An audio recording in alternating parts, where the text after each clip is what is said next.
এতিয়া আহিছো পৰৱৰ্তী কথোপকথনলৈ। এইদৰে ভৌতিক জগতৰ সকলো আনুষ্ঠানিকতাক আওকাণ কৰি বাৰে বাৰে প্ৰভুৰ পবিত্ৰ নাম আৰু খ্যাতি স্মৰণ কীৰ্তন জপ কৰিবলৈ ধৰো বুলি নাৰদ মুনিয়ে ব্যাসদেৱক ক'বলৈ ধৰিলে। শ্ৰী ভগৱানৰ দিব্যলীলাৰ এনে স্মৰণ কীৰ্তন জপ অতিশয় কল্যাণকাৰী হয়। এইদৰে মই সম্পূৰ্ণৰূপে সন্তুষ্ট, বিনম্ৰ, হিংসা ঈৰ্ষা দেশবিহীন হৈ সম্পূৰ্ণ পৃথিৱী বিচৰণ কৰিবলৈ ধৰিলো। ব্যাখ্যা: নাৰদ মুনিৰ দৰে ভক্তবিলাকৰ ভৌতিক লাভৰ একো আকাংক্ষা নাথাকে। তেওঁলোকৰ একমাত্ৰ আকাংক্ষা হ'ল ভগৱানৰ ওচৰলৈ, ভাগৱত ধামলৈ উভতি যোৱাটো। যথাসময়ত এই ভৌতিক শৰীৰ ত্যাগ কৰাৰ পাছত তেওঁলোকলৈ সেই সুবিধা অৱশ্যে আহে। ভাগৱত ধামলৈ উভতি যোৱাটো ভক্তসকলৰ জীৱনৰ পৰম লক্ষ্য। একচুৱেলি প্ৰতিটো জীৱৰে এয়াই পৰম লক্ষ্য, কিন্তু আমি গম নোপোৱাকে থাকো যে আমাৰ লক্ষ্য কি। সেইবাবে ভক্তসকলে কাকো হিংসা ঈৰ্ষা নকৰে আৰু ভাগৱত ধামলৈ উভতি যাবৰ বাবে সুযোগ্য বুলি গৰ্বও নকৰে। ভক্তসকলৰ সেই প্ৰায়টো নাথাকেই। তেওঁলোকৰ একমাত্ৰ কৰ্ম হ'ল শ্ৰী ভগৱানৰ নাম, লীলা আৰু যশৰ স্মৰণ, শ্ৰৱণ, কীৰ্তন আৰু জপ কৰা, আৰু নিজৰ সাধ্য অনুসৰি কোনো ভৌতিক লাভৰ আশা নকৰাকৈ আনৰ কল্যাণৰ বাবে ভাগৱত জ্ঞান প্ৰচাৰ আৰু প্ৰসাৰ কৰা। হে ব্ৰাহ্মণ, এইবুলি ব্যাসদেৱক সম্বোধন কৰি নাৰদ মুনিয়ে ক'বলৈ ধৰিলে। এইদৰে কোনো ধৰণৰ আসক্তি নৰখাকৈ ভগৱান শ্ৰীকৃষ্ণৰ চিন্তনত পূৰ্ণৰূপে আত্মনিয়োগ কৰি যথাসময়ত মৃত্যুক আঁকোৱালি ললো, যিদৰে বিজুলী মৰাৰ লগে লগে পোহৰ দৃশ্যমান হয়। এই শ্লোকটোত ইয়াকে কোৱা হৈছে যে ভগৱানৰ ইচ্ছাত শুদ্ধ ভক্তই ক্ষন্তেকতে এই ভৌতিক শৰীৰ সলাই আধ্যাত্মিক শৰীৰ প্ৰাপ্ত কৰে। বিজুলী আৰু তাৰ পোহৰ যিদৰে একেলগে আহে, ঠিক সেই পৰিৱৰ্তনো ইমানেই তৎক্ষণাৎ হয়। এইদৰে ভগৱানৰ পৰা পুৰস্কৃত হৈ পঞ্চতত্বৰে গঠিত ভৌতিক শৰীৰ ত্যাগ কৰি আধ্যাত্মিক দিব্য শৰীৰ ধাৰণ কৰিলো, এইবুলি নাৰদ মুনিয়ে ক'লে। এইদৰে সকলো কৰ্মৰ ফলৰ পৰাও মুক্তি লাভ কৰিলো। কল্পৰ শেষত যেতিয়া ভগৱান নাৰায়ণে কাৰণ সাগৰৰ জলৰ অনন্ত শয়নত নিদ্ৰামগ্ন হ'ল, তেতিয়া তেওঁ শ্বাস লওঁতে অৰ্থাৎ উশাহ লওঁতে ব্ৰহ্মাই মহতত্বৰ সকলো তত্বৰ সৈতে তেওঁৰ মাজত প্ৰৱেশ কৰিবলৈ ধৰিলে, আৰু লগতে ময়ো পৰম ভগৱানৰ উশাহৰ মাধ্যমেৰে তেওঁৰ ভিতৰত প্ৰৱেশ কৰিলো। সহস্ৰ যুগৰ পাছত শ্ৰী ভগৱানৰ ইচ্ছাত ব্ৰহ্মাই যেতিয়া পুনৰ সৃষ্টিৰ বাবে সাৰ পাই উঠে, তেতিয়া মৰীচি, অংগিৰা, অত্ৰি আদি সকলো ঋষিৰ লগতে মই শ্ৰী ভগৱানৰ দিব্য শৰীৰৰ পৰা প্ৰকট হলো। ব্যাখ্যা: ব্ৰহ্মাৰ জীৱনৰ এটা দিন 430 কোটি সৌৰ বছৰৰ হয়, যেতিয়াই সৃষ্টিকৰ্ম চলে। আকৌ সিমানখিনি সময়ে ব্ৰহ্মাৰ ৰাতি হয়। তাৰমানে 430 কোটি সোলাৰ ইয়েৰৰ দিন আৰু 430 কোটি সোলাৰ ইয়েৰৰ ৰাতি হয়। দিনত সৃষ্টিকৰ্ম চলে আৰু ৰাতি হয় তেতিয়া গৰ্ভদশাই বিষ্ণুৰ শৰীৰৰ ভিতৰত যোগনিদ্ৰাত তেওঁ শয়ন কৰে। এই নিদ্ৰাৰ পাছত শ্ৰী ভগৱানৰ ইচ্ছাত পুনৰ সৃষ্টি আৰম্ভ হয়, য'ত প্ৰথমে ঋষিসকল প্ৰভুৰ দিব্য শৰীৰৰ বিভিন্ন অংগৰ পৰা প্ৰকট হয়। শ্ৰী নাৰদ মুনিও সেইদৰে প্ৰভুৰ দিব্য শৰীৰৰ পৰা প্ৰকট হ'ল। মুক্ত জীৱাত্মা হোৱাৰ বাবে নাৰদ মুনিয়ে শ্ৰী ভগৱানৰ দিব্য আৰু ভৌতিক সৃষ্টিৰ সকলো ঠাইলৈ বিনা আয়াসেৰে যাব পাৰে। তেওঁ নিজৰ দিব্য শৰীৰত প্ৰকটো হ'ব পাৰে, অন্তৰ্ধানো হ'ব পাৰে। বদ্ধ জীৱৰ শৰীৰৰ পৰা এনে আধ্যাত্মিক শৰীৰ বেলেগ হয়, কাৰণ ইয়াত শৰীৰ আৰু আত্মাৰ মাজত কোনো পাৰ্থক্য নাথাকে। তেতিয়াৰ পৰাই সৰ্বশক্তিমান বিষ্ণুৰ কৃপাত মই অলৌকিক জগত আৰু লৌকিক জগতৰ তিনিও লোকৰ মাজত নিৰ্বিঘ্নে ঘূৰি ফুৰোঁ। এয়া একমাত্ৰ সম্ভৱ হৈছে প্ৰভুৰ প্ৰতি একান্ত ভক্তিত স্থিৰ থকাৰ বাবেই।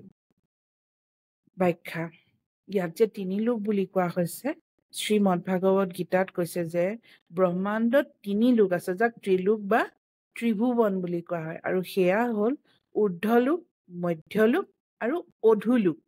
ঊৰ্ধ্বলোকত আছে সত্যলোক, তপলোক, জনলোক, মহৰলোক, স্বৰলোক বা স্বৰ্গলোক আৰু ভূৱৰলোক।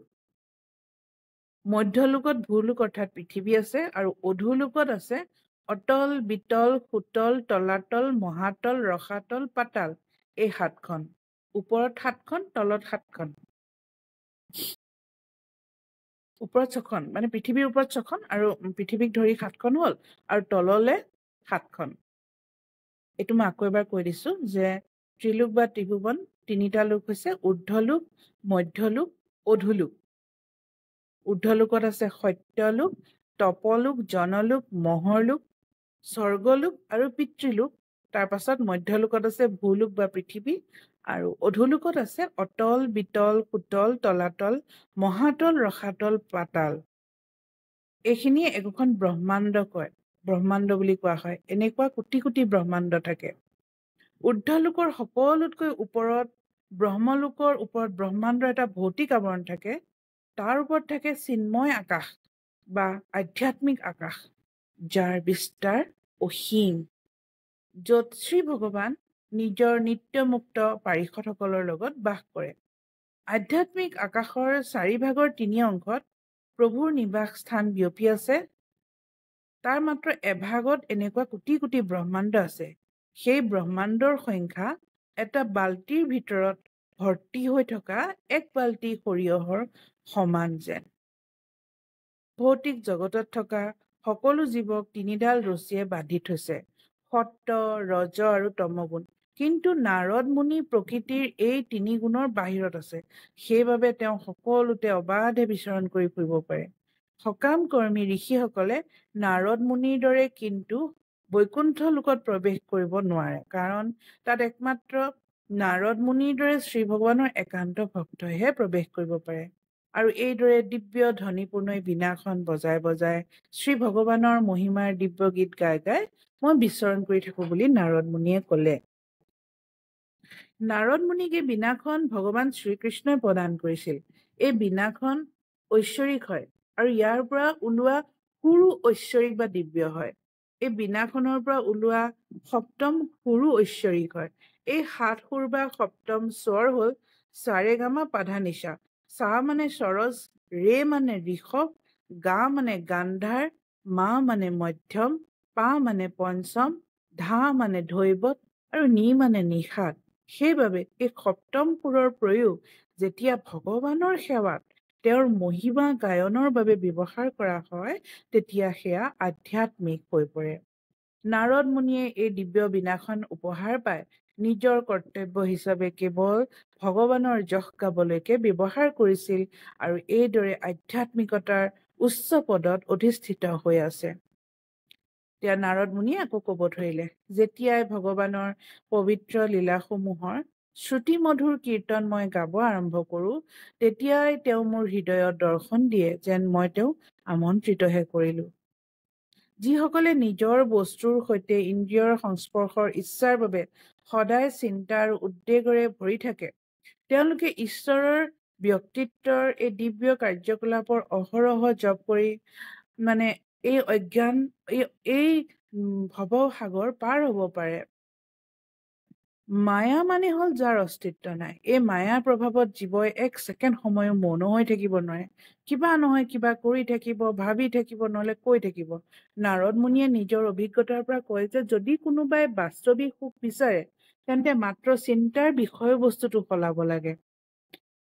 এই হতাশাজনক স্থিতিৰ পৰা উদ্ধাৰ পোৱাৰ একমাত্ৰ উপায় হৈছে ভগৱানৰ লীলাসমূহৰ শ্ৰৱণ, চিন্তন, জপ আৰু কীৰ্তন। মানুহৰ দুখন কাণ আছে, এই কাণ দুখন এনে এক ইন্দ্ৰিয় যি গভীৰ নিদ্ৰাৰ সময়তো কাম কৰি থাকে। মনুষ্যই সাৰে থকা অৱস্থাত নিজকে শত্ৰুৰ পৰা বচাব পাৰে, কিন্তু নিদ্ৰা অৱস্থাত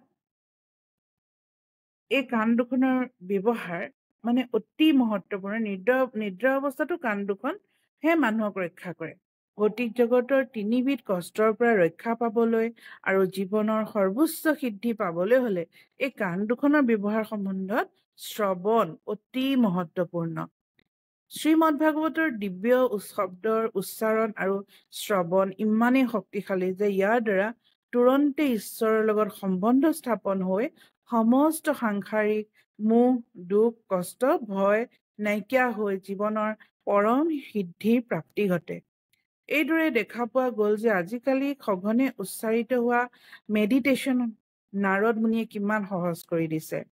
মেডিটেশ্যন বৰ্তমান যুগত কোটিটকীয়া ব্যৱসায়ত পৰিণত হৈছে, কিন্তু নাৰদ মুনিয়ে কিমান সহজভাৱে ইয়াক বুজাই দিছে যে চিন্তাৰ বিষয়বস্তুটো সলনি কৰি ভাগৱত চৰ্চাত মনোনিৱেশ কৰিলে কিমান ধুনীয়াকৈ ধ্যানৰ পথত আমি আগবাঢ়িব পাৰিম। যেতিয়া কাণ অৰ্থাৎ শ্ৰৱণ, মগজু অৰ্থাৎ চিন্তন, জিভা অৰ্থাৎ কীৰ্তন, মন অৰ্থাৎ জপত কৃষ্ণ নাম থাকিব, তেতিয়া আমাৰ দৈনন্দিন কামবোৰে নিষ্কাম কৰ্মৰ ৰূপ ল'ব, যি আমাক কৰ্মবন্ধনৰ পৰা আঁতৰাই ৰাখিব।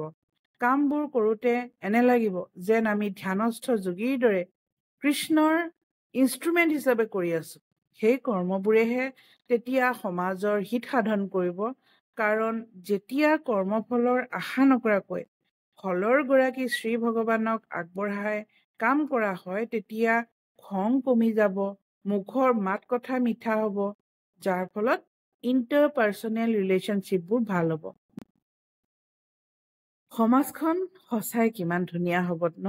তেতিয়া যোগাসনৰ বিভিন্ন পদ্ধতিৰ দ্বাৰা ইন্দ্ৰিয়সমূহ বশ কৰি কাম, লোভৰ চিন্তাক নিয়ন্ত্ৰণ কৰিব পাৰি, কিন্তু আত্মাৰ সন্তুষ্টিৰ বাবে সেয়া পৰ্যাপ্ত নহয়। সেই সন্তুষ্টি কেৱল শ্ৰী ভগৱানৰ ভক্তিময় সেৱাৰ দ্বাৰাহে পাব পাৰি। ইন্দ্ৰিয়বোৰে কিবা নহয় কিবা কামত একেৰাহে ব্যস্ত হৈ থাকিব বিচাৰে। কৃত্ৰিমভাৱে ইন্দ্ৰিয়ৰ নিয়ন্ত্ৰণ কৰাটো অসম্ভৱ। নাৰদ মুনিয়ে নিজৰ অভিজ্ঞতাৰ পৰা কয় যে ভক্তিময় সেৱাত একান্তভাৱে নিহিত থাকিলে ইন্দ্ৰিয়সমূহ দিব্য ৰূপত ভগৱানৰ সেৱাত লীন হৈ থাকে, যাৰ ফলত ভৌতিক ইন্দ্ৰিয় তৃষ্টিৰ কথা মনলৈ নহা হৈ যায়। হে ব্যাসদেৱ, আপুনি সকলো পাপৰ পৰা মুক্ত হয়। আপুনি যি ধৰণে সুধিছিল সেই ধৰণে মই মোৰ জন্ম বৃত্তান্ত আৰু আত্ম সাক্ষাৎকাৰৰ বাবে কৰা সকলোখিনি কৰ্মৰ বিষয়ে ব্যাখ্যা কৰিলো। আপোনাৰ আত্মসন্তুষ্টিৰ বাবে এটা লাভজনক হ'ব। এইদৰে ব্যাসদেৱক মাত লগাই বীণা বজাই বজাই নাৰদ মুনিয়ে তেওঁৰ পৰা বিদায় লৈ নিজৰ ইচ্ছামতে বিচৰণ কৰিবলৈ ওলাই গ'ল।